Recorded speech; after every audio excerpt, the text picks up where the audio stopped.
Cristo Jesus, que a paz do Mestre esteja em nossos corações. Então, a gente vai dar continuidade, né, nesse item 19, que vem falar para nós o mal e o remédio, né, dentro do Bem-aventurados Aflitos.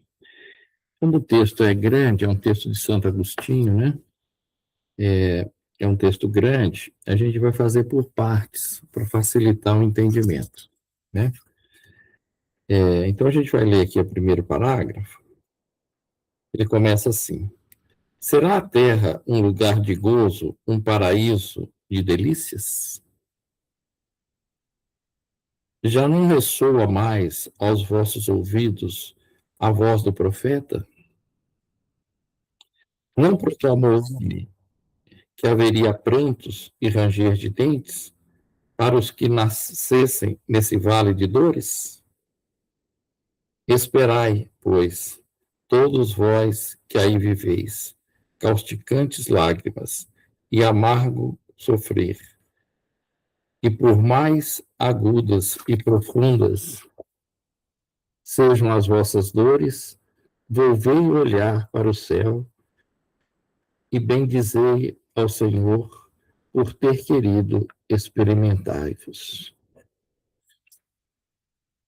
Então, Santo Agostinho começa com reflexões, né, para que a gente perceba em nós quais têm sido as nossas dificuldades em aceitar esses desígnios divinos, né, de Deus, que, inclusive na lição de abertura, Débora trouxe aí para nós. Nós sabemos, né, que nós estamos vivendo grandes momentos, né, de transição na Terra e gerando para nós muitas dores, sofrimentos, amarguras, né, transtornos, tormentos, situações assim difíceis da gente às vezes compreender e suportar. Como que nós temos enfrentado essas situações? Então, essa é a pergunta que nós vamos procurar refletir nesse primeiro momento. E para nos ajudar nessa reflexão, eu fui lá no capítulo 8 do Evangelho segundo o Espiritismo, quando ele traz para nós sobre os escândalos. O capítulo 8 é Bem-aventurados puros de coração, né, que acho que é o que todos nós buscamos, nos purificar, né, porque nós sabemos que somos espíritos imortais, que temos uma história, né, de milênios, e nessa história, muito pela ignorância, de erros, né, de infração às leis de Deus, cometemos. E ao cometer essas infrações, né, nós fomos nos contaminando com energias deletérias que foram gerando vícios morais em nós, né? E então há uma necessidade de limpeza, de purificação nesse momento. E nesse capítulo, então, a espiritualidade traz para nós, que é o item 14, que é um trecho pequenininho que eu vou ler, para a gente começar a entender mais profundamente esse texto do mal e o remédio. Então ele fala assim, ó: é necessário que o escândalo venha, porque, estando em expiação na terra, os homens se punem a si mesmos pelo contato de seus vícios, cujas primeiras vítimas são eles próprios e cujos inconvenientes acabam por compreender. Então, o que está sendo dito aqui nesse primeiro parágrafo, né? Que nós estamos num planeta de expiação, nós estamos expiando muitas dessas nossas infrações, né? Dessas situações que fomos contaminando a nós próprios, e essa limpeza se fará no contato de uns com os outros, nos nossos relacionamentos, né? E os nossos vícios têm sido, né, a causa das dificuldades que vivemos. Nossos vícios morais, claro. E, e quando nós agimos contrário ao bem, contrário à lei, né, os primeiros a serem prejudicados a nós, somos nós mesmos. Mas nesse contato, ao sentir a dificuldade que o outro também causa para nós, e a dor que isso vai gerando em nós vamos acabando por compreender o caminho correto a seguir, né? Aí ele continua: quando estiveres cansado de sofrer devido ao mal, o remédio no bem. A reação desses vícios serve, pois, ao mesmo tempo de castigo para uns e de provas a outros. Quando ele usa castigo aqui, é a punição, né? É a consequência das atitudes infelizes. Então, para mim, pode estar sendo uma expiação, é uma consequência dolorosa da atitude que eu agi, né, em relações passadas com o próximo. E para o próximo, que está sofrendo essa consequência, né, pode ser uma prova para que ele possa compreender e agir de forma mais coerente com o bem e com a lei, né? Vamos entender aqui que o escândalo, ele não é esse escândalo social, isso que traz uma comoção na sociedade. Não é esse escândalo que Jesus se refere. O escândalo é toda infração à lei, é tudo aquilo que nós fazemos contrário ao bem, é um escândalo, né? Isso é o que o Evangelho vem trazendo para nós. Agora, olha que frase interessante para a gente refletir. É assim que do mal tira Deus o bem, e que os próprios homens utilizam as coisas más ou as escórias. Então, o que é mal, na nossa visão, né, e é a situação, a experiência, às vezes, que nós estamos vivendo, para Deus é um bem, né? O mal nosso, aquele conteúdo doente que nós trazemos, Deus utiliza dele para gerar a oportunidade de reparação, através das situações que nós chamamos de aflitivas, ou vicissitudes, né, ou as dores, mas essas são as grandes oportunidades que nós temos de reparar o mal que fizemos, ou o mal que trazemos em nós, quando compreendemos o valor da experiência, né? Então, todos nós sabemos que nós estamos hoje, né, num planeta em fase de transição, saindo desse mundo de expiação e provas, que é essa situação onde o escândalo em nós, né, aparece, e e ao praticarmos essas atitudes ainda contrárias ao bem, geramos também dificuldades para o outro, né? Nós estamos num mundo que traz essa característica, que é a nossa condição ainda. Então, para que a gente saia dessa condição, a gente precisa primeiro compreender o que nós estamos fazendo aqui. Qual é o objetivo de estarmos reencarnados na Terra nesse momento de transição? E para nós espíritas, né, qual a importância e o papel que nos cabe diante de toda essa dor e sofrimento que passa a humanidade? Passamos nós também. Então, qual que é o nosso papel, né? Por isso que ele começa perguntando para nós se nós estamos aqui em deleite, em passeio. Será que é esse o objetivo da gente estar na Terra? especialmente nesse momento que a Terra está vivendo, né? Especialmente para nós espíritas, que trazemos um conhecimento da verdade, se ainda não conseguimos sentir essa verdade em nós, mas o nosso intelecto já assimilou essa verdade. Nós já sabemos, né? Então, como nós temos vivido nessa oportunidade bendita que o Pai está dando para nós, para que a gente refaça essas energias doentes que trazemos? Temos reclamado da experiência? Temos aceitado a experiência? Né? São questionamentos importantes para a gente fazer.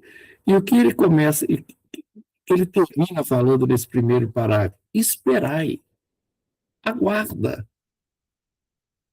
O tempo é de Deus, mas ele pede a nossa contribuição naquilo que eu já recebi e que sou capaz de dar, né? Aguardai, né? Esperai, pois todos vós que viveis nessas causticantes lágrimas e amargo sofrer, terão uma recompensa, né? Agradeça a Deus, ao Senhor, bendizer ao Senhor por estar nos experimentando.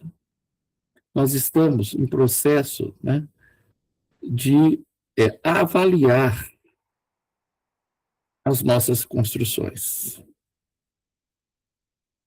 E a gente quer ou não quer passar nessa prova. Aí ele traz para nós um exemplo que eu sempre fui, assim,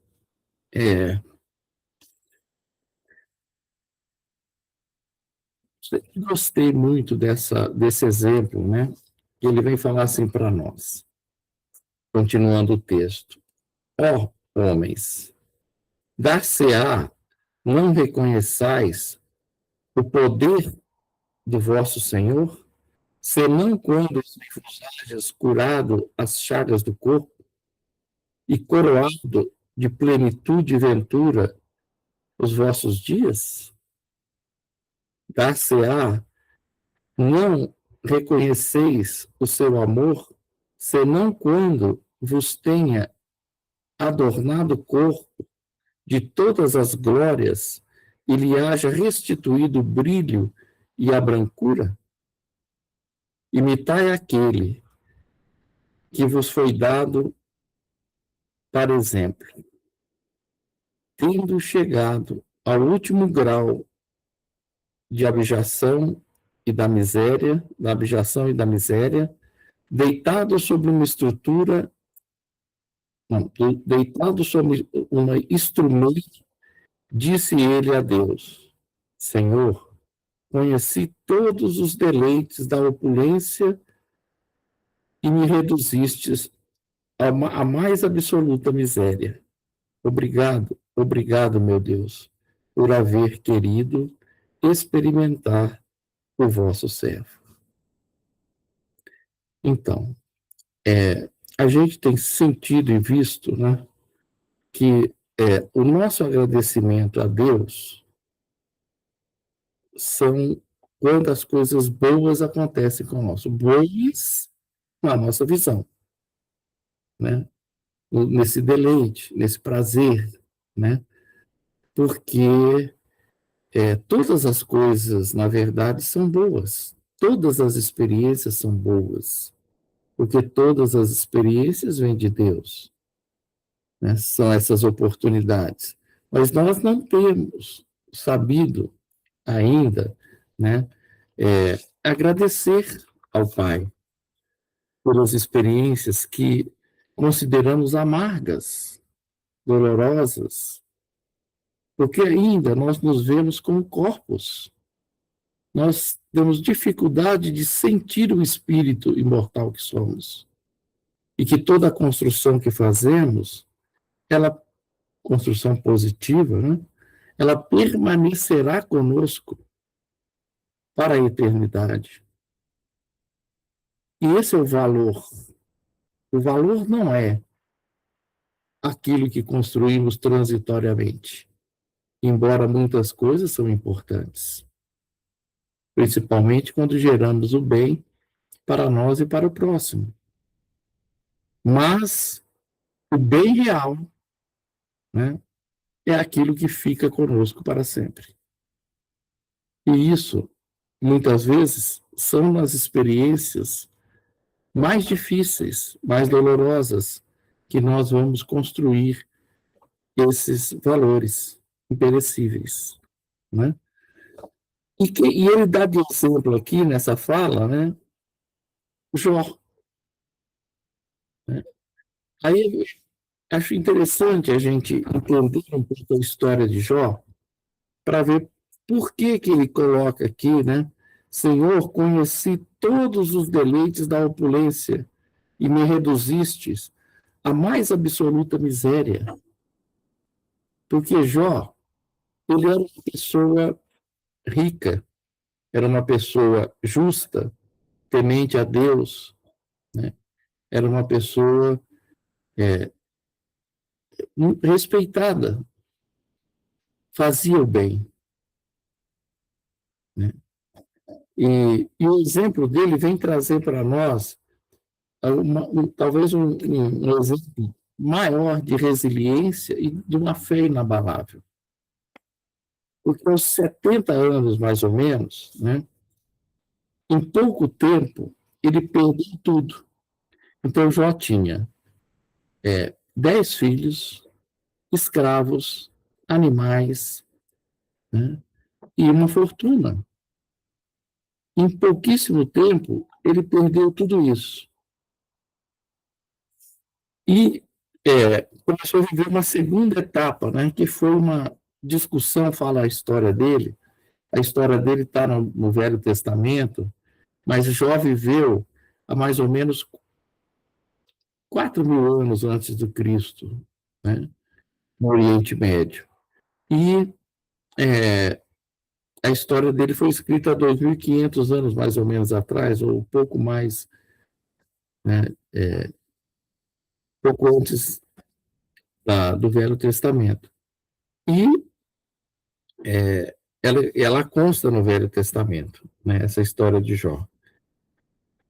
E Jó, então, numa discussão, né, do Satanás, conta a história, né, com Deus, Satanás fala que a fidelidade de Jó, essa fé que ele tinha inabalável, era por causa de sua fortuna. Não era real. E que se ele perdesse, ele não manteria essa fidelidade. Então Deus tira tudo dele para provar a fidelidade de Jó. E Jó se mantém firme e fiel, né? E Satanás, então, enche o corpo dele de ferida, da cabeça aos pés, e em dores, só tendo a mulher ao lado, a esposa, porque todos já tinham sido perdidos, né? Os filhos morreram. Ele manteve a fé. Então, essas questões das feridas durou mais ou menos uma semana de provação forte, e ele manteve a fé, né? Falando que ele perdeu tudo, né? Então ele fala assim, né? Aqui no texto,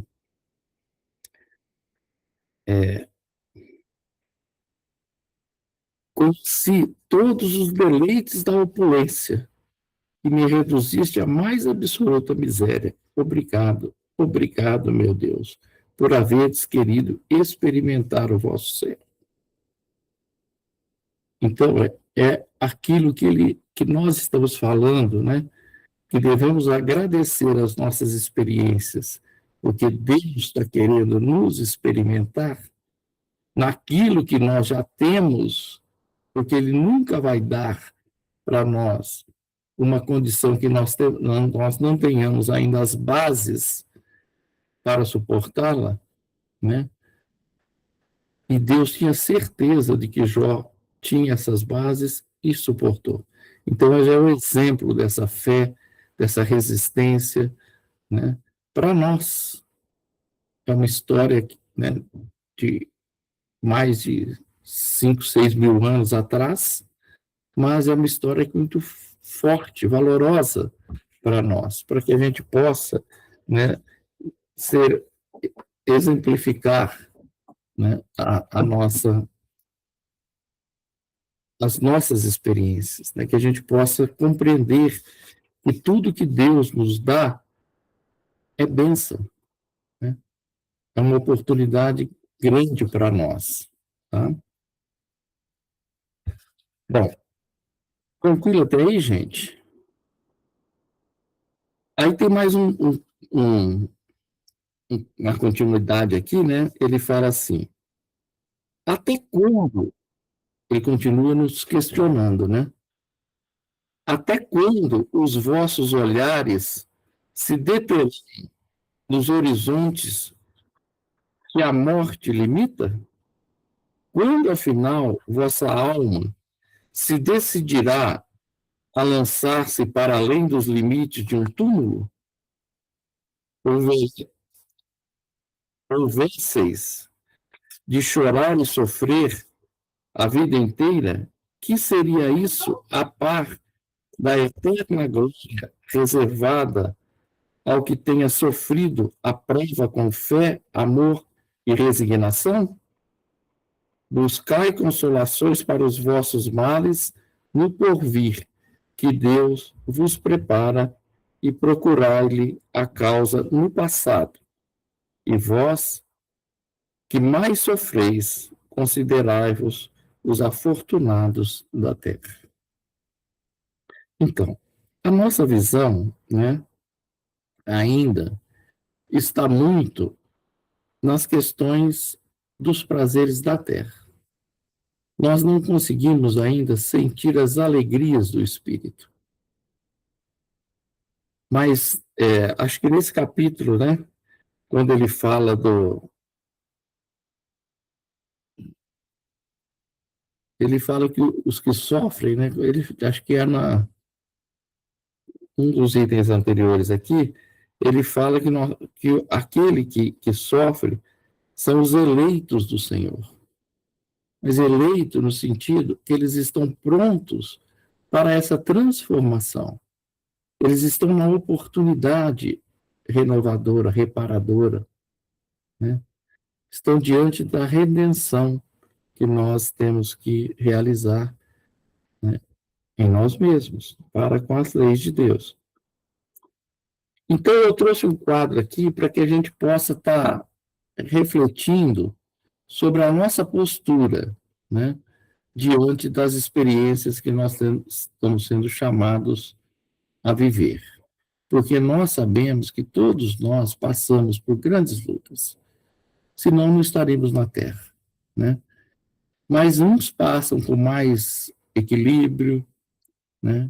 Até com alegria, outros com muita dificuldade, revolta, insatisfação, né? Então, essa análise é importante que nós possamos fazer para que possamos sentir em que ponto estamos. E isso é bom que de uma forma visual. Agora eu estou entrando aqui na minha experiência tecnológica.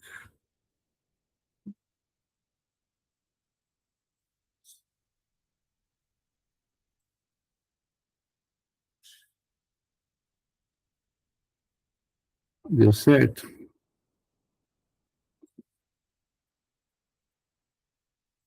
Viu? Mas está aparecendo alguma coisa? Tá. O quê? Como encaramos as experiências na Terra, espírito, imaturo espiritualmente, senso moral amadurecido. Peraí, eu não estou vendo ainda. Deixa eu ver aqui. Mostrar a minha tela. Ah, agora sim. Ah, então tá. Agora sim. Então vamos lá. É que estava aparecendo para vocês, mas não está aparecendo para mim. Então, esse quadro é uma forma da gente visualizar como que estamos encarando as experiências na Terra. E nós estamos, claro, focando nessas experiências dolorosas, né? Que é a que predomina ainda em nós, né? Nesse momento, né? Então, esse encarar é a forma de ver e sentir. Como que eu estou vendo, né? Como que eu estou sentindo mesmo essa situação que eu estou vivendo? Essa é a pergunta, né? Então, vamos lá. Nós temos duas condições, né? Uma do espírito imaturo, né? Então, do espírito imaturo espiritualmente. E outra do espírito com senso moral mais amadurecido. Qual que é o foco? O primeiro item aqui é o foco. Qual que é o foco dessa experiência que nós estamos vivendo para o espírito, né, imaturo? Aqui não foi.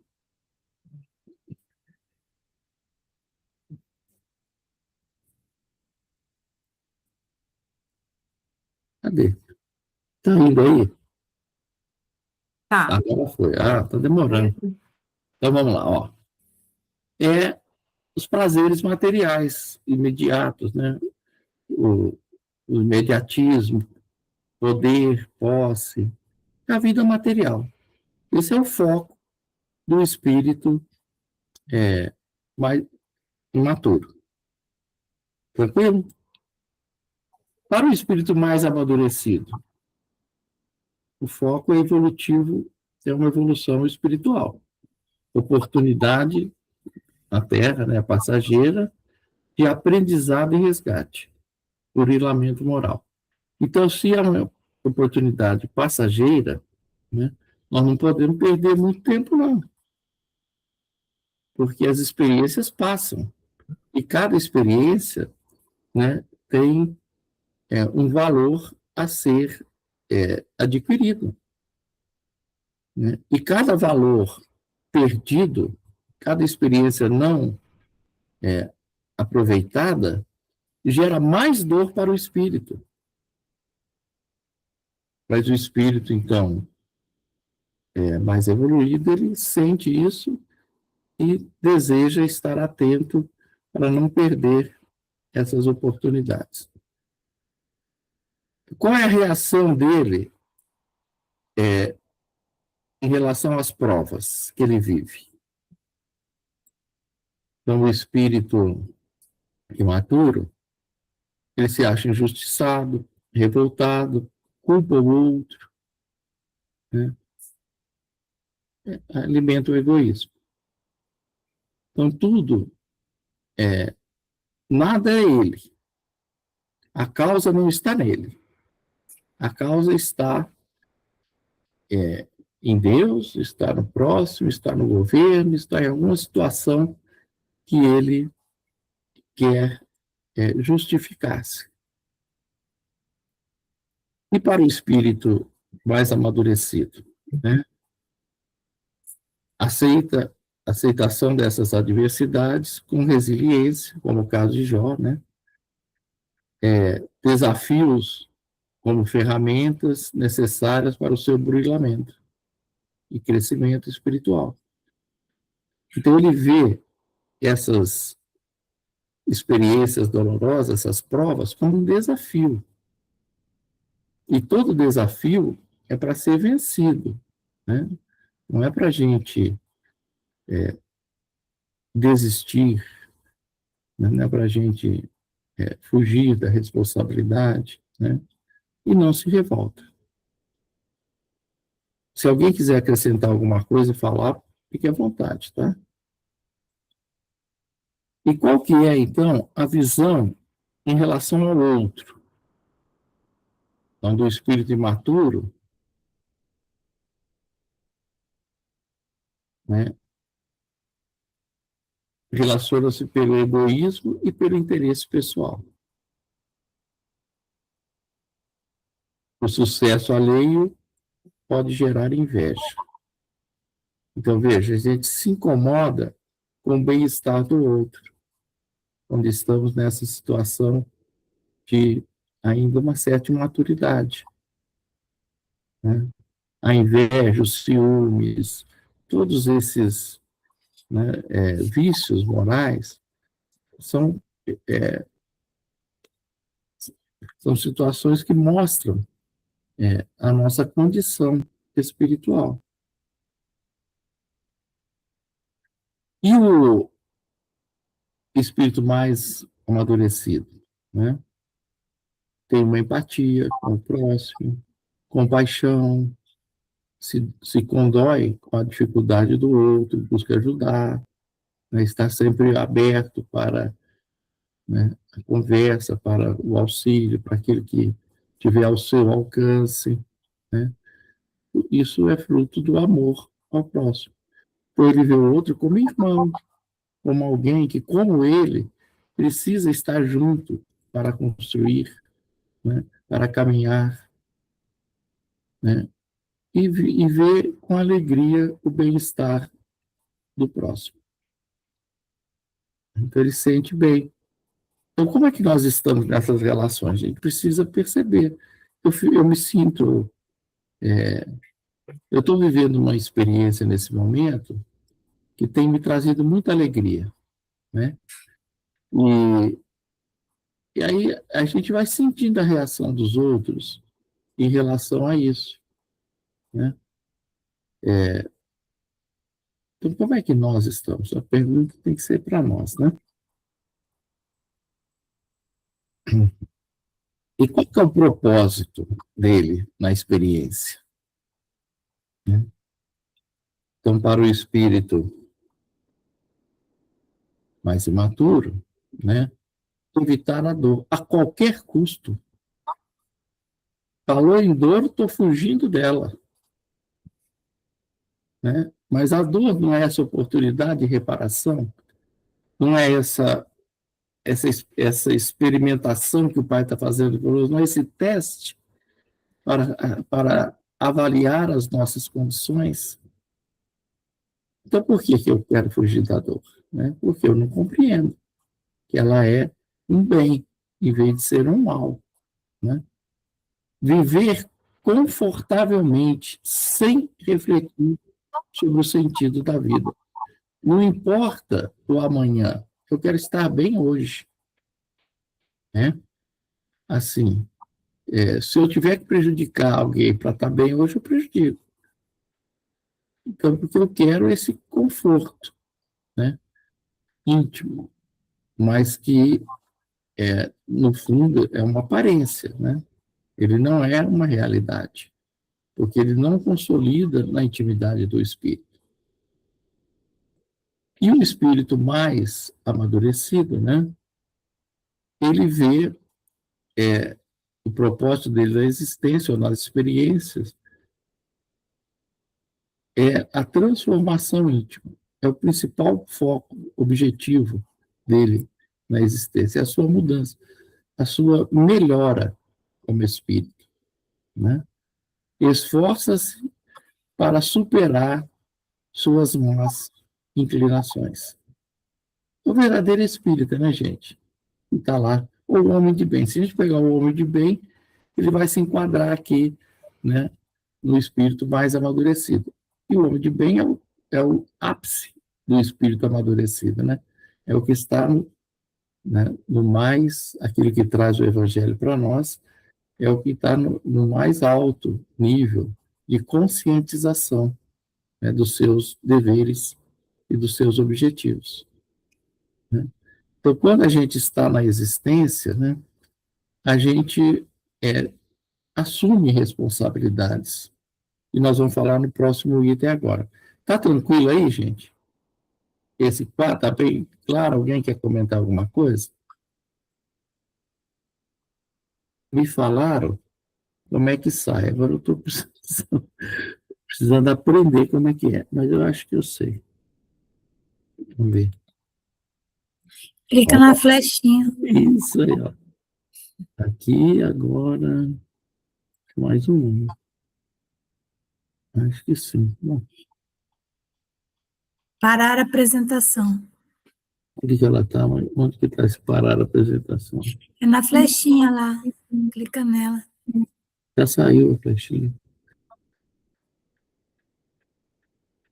Ah, parou, não parou. Ah, Saiu. parou. Isso. Um dia eu aprendo. Isso me desgasta. Uai, foi perfeito. Deu certinho. Entrou, saiu. Foi certo. Então, vamos lá. Aí, na sequência, né, ele vem falar justamente dessa... Anderson. O problema é que a gente esquece. Oi? Anderson tá levantando a Eu mão. levantei a mão Pode aqui, falar, porque Anderson. Desculpa.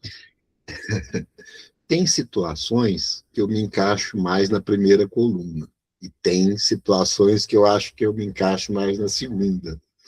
Então, ou eu estou em transição, ou eu sou uma aberração.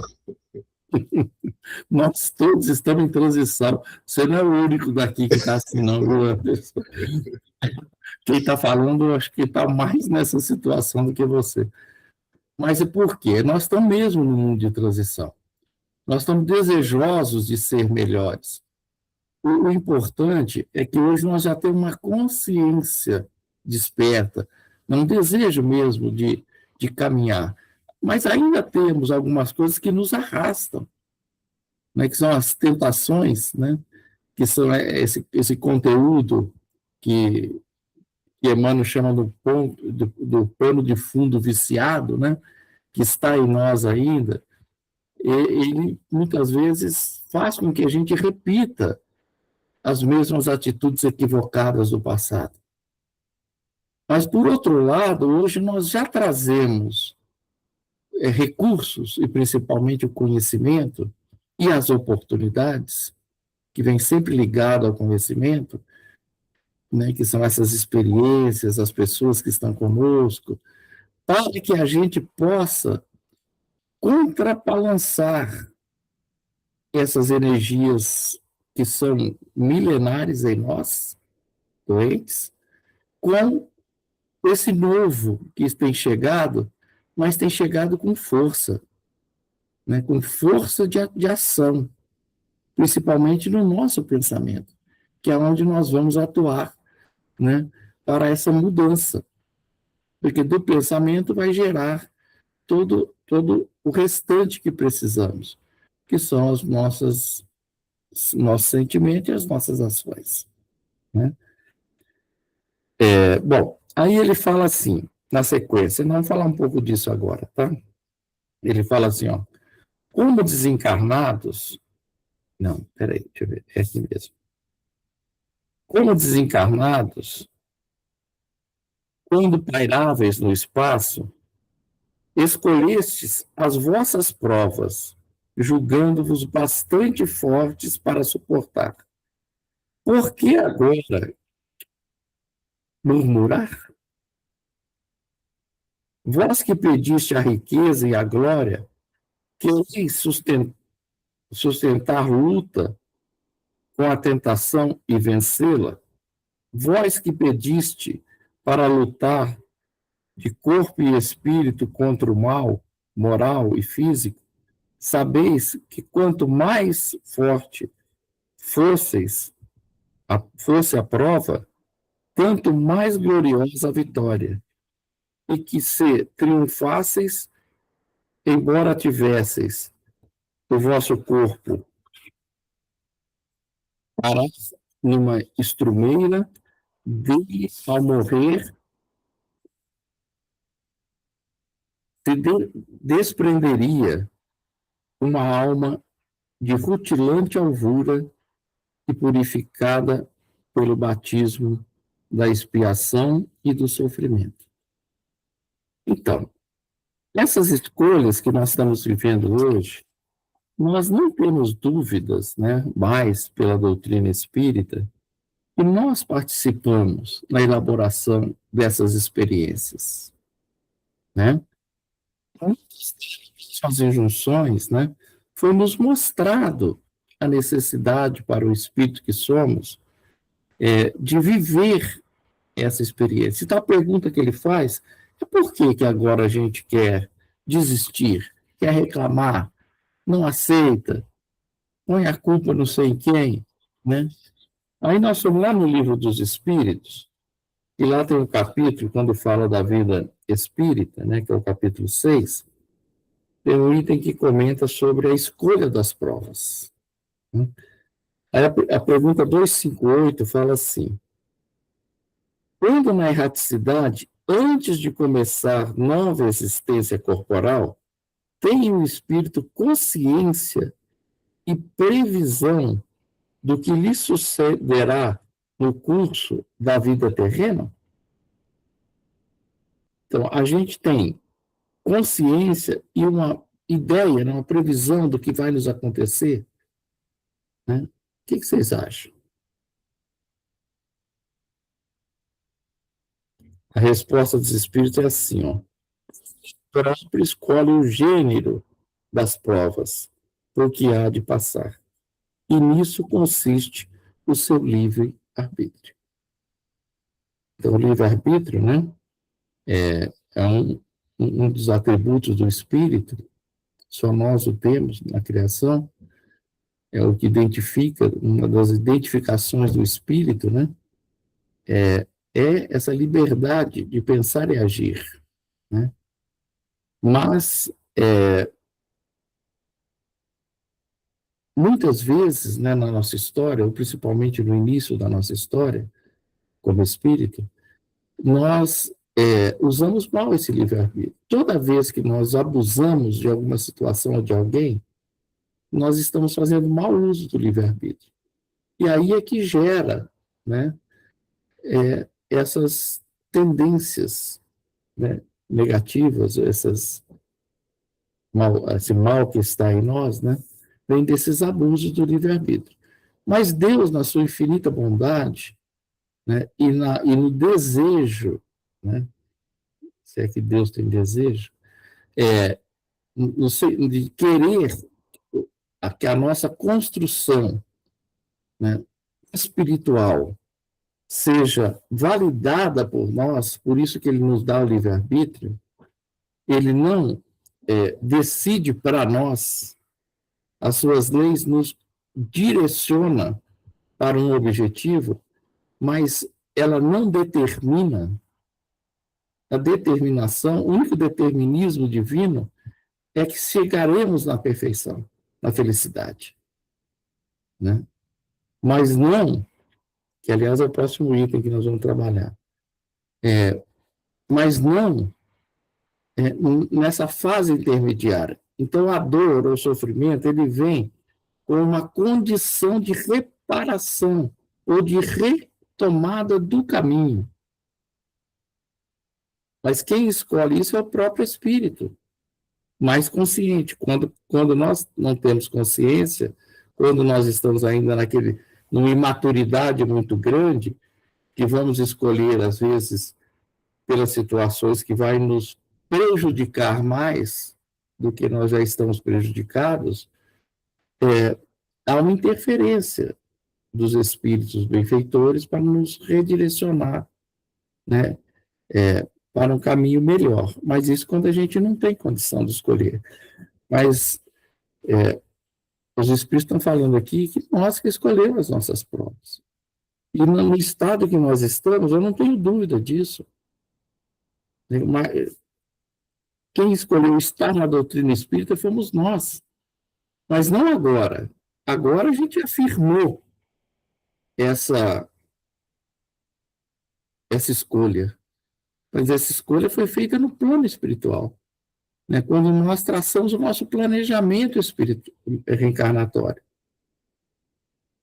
Então, todos nós temos um plano de amor que visa exatamente atender às nossas necessidades evolutivas, que tem a ver com a reparação com a lei.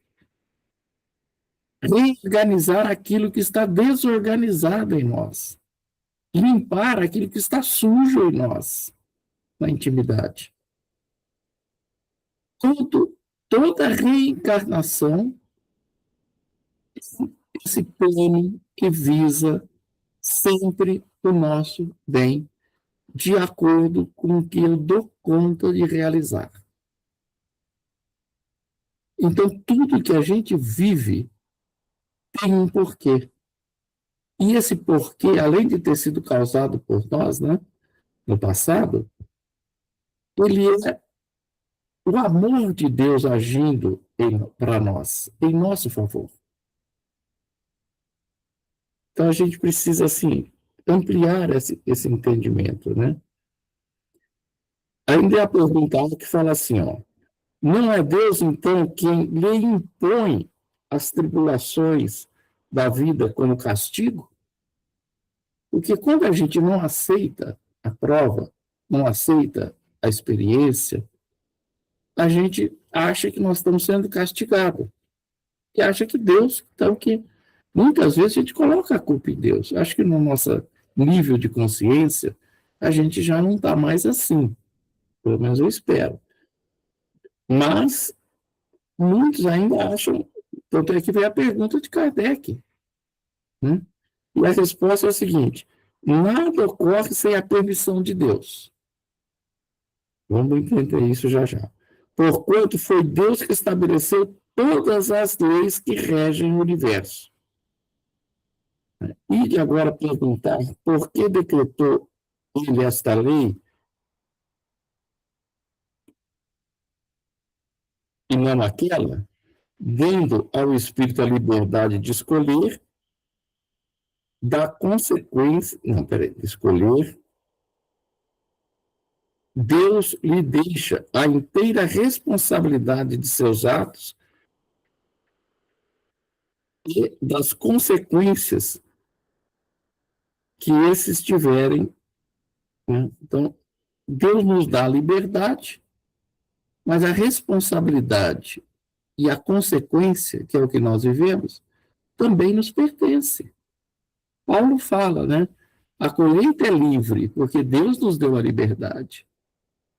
Não, a plantação, né? A semeadura é livre, mas a colheita é obrigatória. É exatamente isso. Nós temos a permissão divina para experimentar. Mas tudo que nós fazemos, né? Nós somos responsáveis e sofreremos as consequências. Né? Porque as leis de Deus, né, quando ele fala que tudo acontece com a permissão de Deus, ele permite, mas as suas leis têm um objetivo, o amor, em tudo e em todos. Então, ela não é a lei, que é a representação do próprio Deus, né? Ele se representa nas leis, ela não dará para nós facilidades para que nós continuemos no processo de equívocos que a gente se encontra. Por isso vem a dor. Né? Porque a lei quer nos direcionar sempre para o bem e para o melhor. E quando a gente é renitente no erro, né, ela tem os recursos para que a nossa consciência, é como a parábola do filho pródigo, caia em si. E nós precisamos enxergar onde está o amor e a bondade. E muitas vezes nós achamos que está, né, nos nossos equívocos, né, na vida material, que a gente às vezes perde a oportunidade de aproveitar por querer abusar. Né? Alguém levantou a mão? Rosana. Pode falar, Rosana. Eu lembrei, Américo, do livro A Vida Escreve, onde André Luiz contou o carro.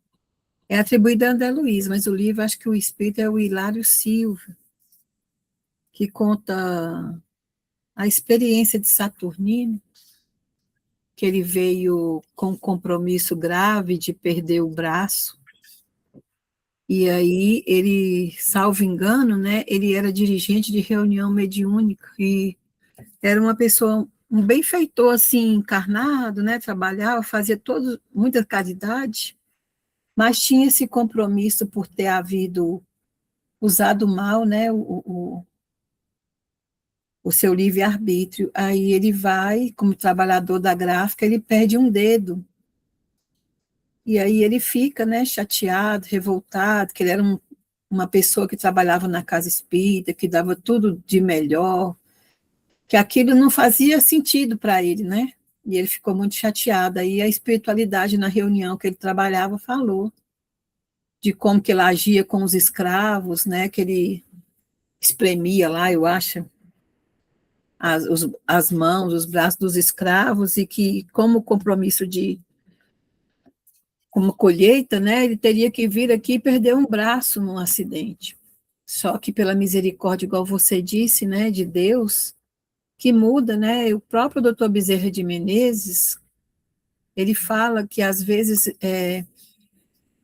vem aquela hora da gente estar na colheita, né, dos nossos atos, e a misericórdia divina faz uma curva quando pega a gente trabalhando, dedicando, faz uma curva e acaba sucedendo, né? Tipo isso ou nada, de acordo com o nosso merecimento e trabalho, né, no bem. E eu falo que às vezes é complicado quando a gente está na dor, não vê saída, e a gente acha sempre que Deus esqueceu da gente, mas é tão importante a gente estudar e saber que tem tudo um motivo que dá força para você ficar firme, né, e não acabar não desfalecendo, porque às vezes a gente acha mesmo no íntimo, assim, sofredor, no vitimismo, que Deus esqueceu da gente. Isso é um fato, eu acho, mas aí a gente pega firme e levanta a cabeça e tenta esforçar e vai trabalhar.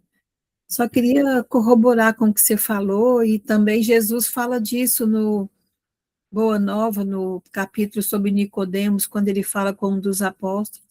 Uhum. Acima do não matarás, do não adulterarás, tem a lei de amor, justiça e misericórdia. Jesus sempre fala disso, né? Porque toda a fala dele foi direcionada para nos fortalecer diante das nossas lutas, né? Ele sabia que iríamos viver. Inclusive, ele fala com os apóstolos de todas as dificuldades que eles enfrentariam por defendê-lo, né? Por defender a doutrina, por segui-lo. E isso é uma... Todo aquele que é diferente do padrão, né, sofre consequências ainda no mundo onde o padrão é a vantagem imediata. Então, a gente precisa refletir sobre isso. Bom, mas só para o tempo estar acabando, se não acabou, né? Tem mais tem mais 2 ou 3 itens aqui que a gente vai falar rapidinho só para encerrar o item, né? E aí ele continua falando assim: que remédio então prescrever aos atacados das obsessões cruéis e de cruciantes males? Só um é infalível: a fé, o apelo ao céu. Se na maior acerbidade dos vossos sofrimentos entoardes hinos ao Senhor, o anjo à vossa cabeceira,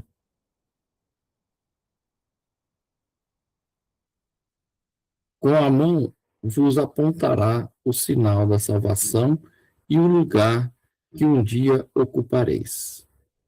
A fé é o remédio seguro do sofrimento.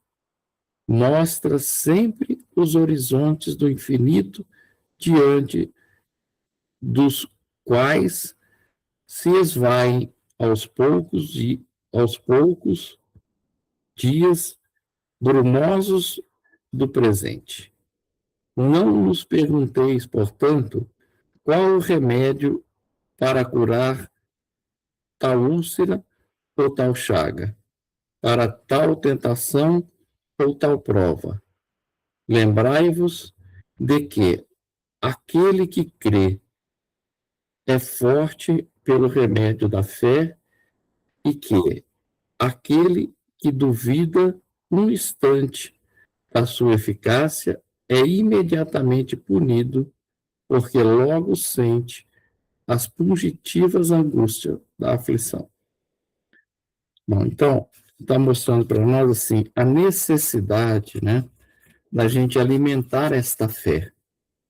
Essa fé que a doutrina espírita traz para nós, uma fé consciente, né, uma fé que vai fazer compreender as experiências, vai compreender esse Pai de amor, né? E Emmanuel colabora com isso quando ele define que a fé é força, lá no Pensamento e Vida, é força que nasce com a própria alma. Então nós já temos o germe da fé, mas ela tem que ser estruturada por essas experiências. O que Jesus mais pediu a Pedro, principalmente, que seria a pedra angular da sua doutrina, foi a estruturação da fé em si mesmo, né? Então, é força que nasce da própria alma, certeza instintiva na sabedoria de Deus. Eu até acrescentaria aqui, e no amor de Deus, né? Que é a sabedoria da própria vida.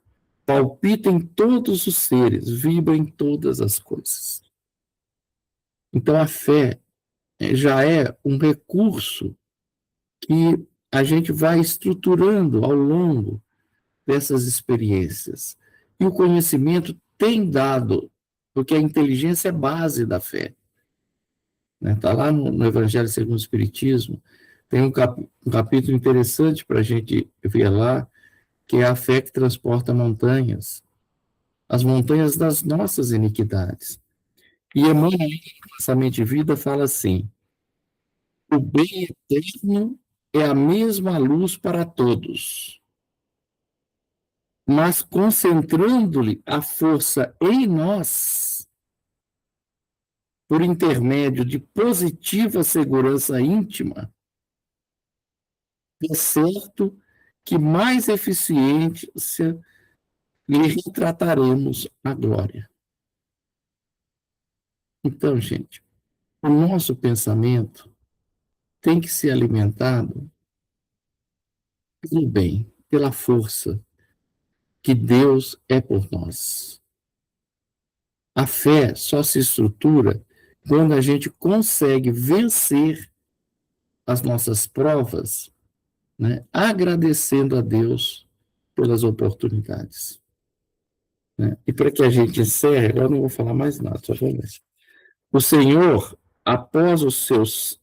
o Senhor apôs o seu selo em todos os que nele creem. O Cristo vos disse que com fé se transporta montanhas.